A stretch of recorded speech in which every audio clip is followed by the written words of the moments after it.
Vou te contar sobre os últimos momentos de Dom Pedro II no Brasil após o golpe republicano e o texto das cartas escritas para o então governador provisório republicano.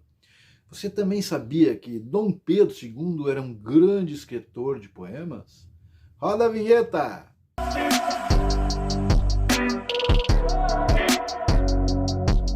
Sejam todos muito bem-vindos ao canal Poesias e Luz. Eu sou o Fábio Rodrigues e, como já sabemos, todo dia 15 de novembro o país relembra a proclamação da República. Além da instauração do presidencialismo com o Marechal Deodoro da Fonseca sendo o primeiro presidente do país, a data também marca quando os membros da família imperial brasileira seguiram para o exílio na França e no Império Austro-Húngaro. Mas antes de continuarmos, já te inscreve aqui, deixa aquele like legal, o nosso famoso joinha, e se você ativar o sininho, será notificado cada novo vídeo que tivermos aqui no nosso canal. Quando aconteceu a proclamação da República, Dom Pedro II, que deixou de ser imperador do Brasil, estava na cidade imperial, em Petrópolis, que foi criada em 1843. Foi nesta cidade que ele recebeu um telegrama informando a queda da monarquia em nosso país. E manifestando seu descontentamento, Pedro II chegou a escrever uma carta que foi destinada ao governo provisório, em 16 de novembro.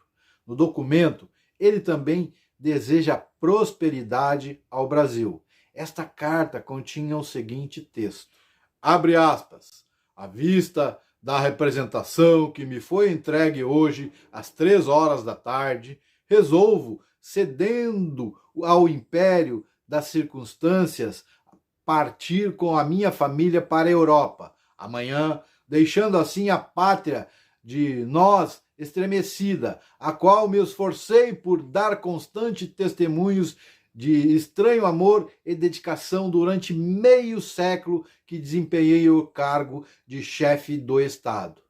Na ausência, eu, como todas as pessoas da minha família, conservarei do Brasil a mais saudosas lembranças, fazendo ardentes votos por sua grandeza e prosperidade. Fecha aspas. A carta foi endereçada a Deodoro da Fonseca, que respondeu com uma nova carta a Dom Pedro II.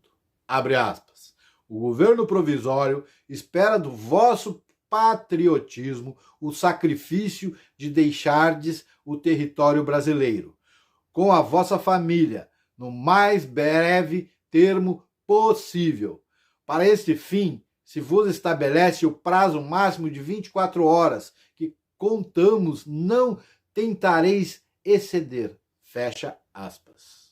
Maurício Vicente Ferreira Júnior, historiador e diretor do Museu Imperial, localizado em Petrópolis, na cidade imperial, na região serrana do Rio, disse que antes de receber a resposta do Marechal, Pedro II fez uma anotação demonstrando seu desejo de ficar no Brasil, mostrado em documentos que estão no Museu Imperial.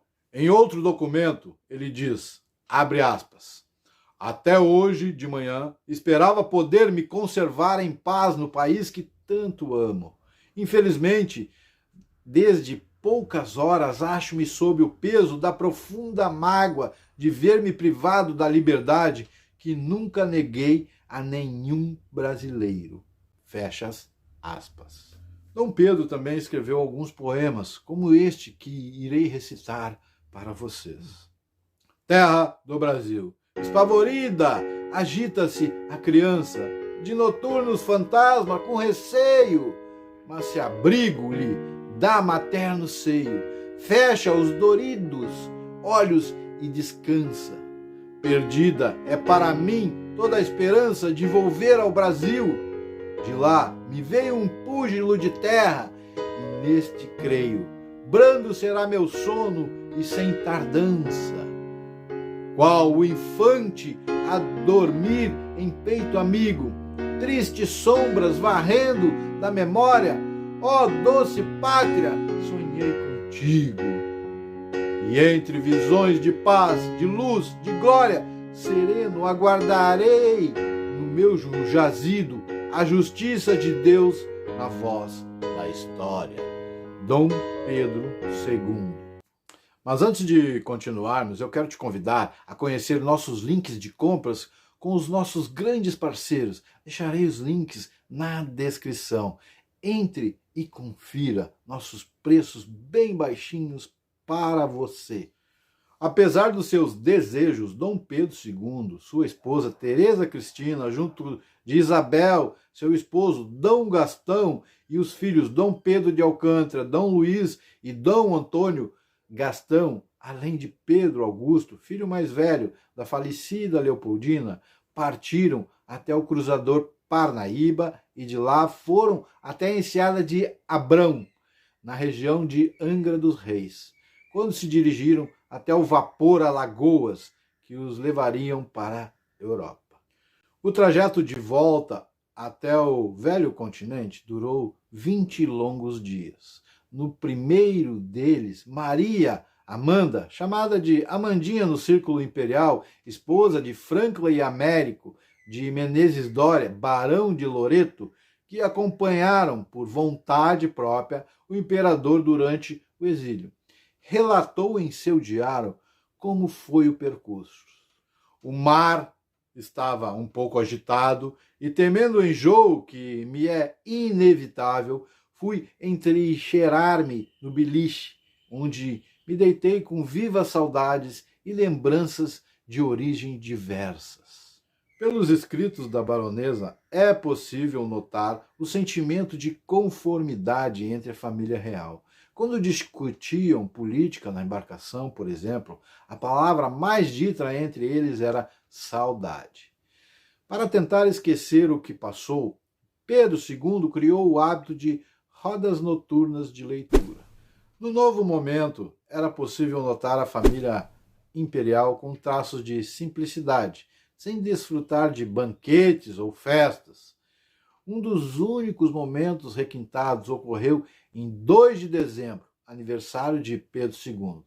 Naquele dia, uma garrafa de champanhe foi aberta em uma celebração. Dom Pedro disse: "Brindo a prosperidade do Brasil", declarou o imperador ao erguer a sua taça. Apesar de Dom Pedro II não se importar com a sofisticação, segundo os relatos da baronesa, muitos de seus costumes não mudaram, como a generosidade, por exemplo. Em uma escala na ilha de São Vicente, em Cabo Verde, por exemplo, ele fez uma generosa doação a um padre local para que ele distribuísse aos pobres. Apesar disso, um dos pontos que mais chamou a atenção na viagem foi o comportamento estranho de Pedro Augusto, neto mais velho do imperador, que desde seu nascimento estava sendo preparado para assumir o trono. O jovem, entretanto, tinha tendências paranoicas e sofreu surtos psicóticos durante a viagem. A chegada a Lisboa se deu no dia 7 de dezembro, porém não foi uma das melhores para a família imperial. 3 semanas depois, dia 28, a imperatriz Teresa Cristina pereceu devido a um infarto. Segundo a baronesa, a fatalidade foi culpa da República. Desde que saiu do Brasil, ela mostrava-se impressionada pelos horrores acontecimentos tão sabinos. Eles, sem dúvida, concorreram para a sua morte. A constatação é corroborada com as palavras ditas pela própria imperatriz em seu leito de morte. Abre aspas. "Não morro de doença, morro de dor e de desgostos.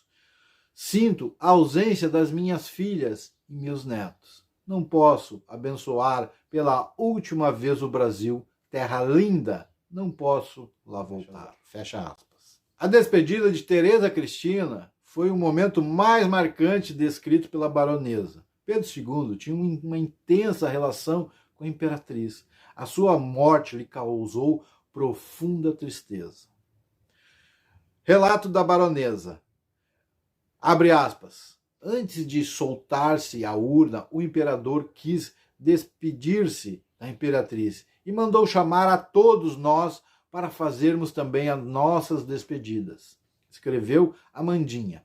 Não se pode descrever a dor dos príncipes e da nossa. Beijamos-lhes a mão e choramos copiosamente sobre o seu corpo sem vida. Fecha aspas. Conhecido por ser discreto, Dom Pedro II não conseguiu segurar suas emoções, chorando copiosamente. Ele abraçou a sua muito amada esposa, soluçando, e foi logo retirado dali pelo Mota Maia, médico da família. A princesa beijou sua santa mãe repetidas vezes. O mesmo fizeram os príncipes, e nós beijamos a mão de nossa imperatriz, que fora sempre tão boa e carinhosa. Fecha aspas. Tudo isso foi relatado em diários pela baronesa conhecida como Amandinha. Agora deixa eu te falar uma coisa. Se você desejar fazer uma doação ao nosso canal, vou deixar aqui embaixo o nosso e-mail Pix. Doando qualquer valor, você estará ajudando e fortalecendo o nosso canal a cada dia. Então, faça a sua doação. E assim foi o início do exílio da família real brasileira e o fim do Império no Brasil. No próximo vídeo, eu vou te contar como foram os últimos dias deste que foi um grande imperador no Brasil. Me despeço de vocês com a seguinte reflexão e frase. Apagar fatos da história não muda o que realmente aconteceu, apenas muda a forma que contamos essa história. Porque poesias são pequenos carinhos na alma. Voltaremos! Tchau!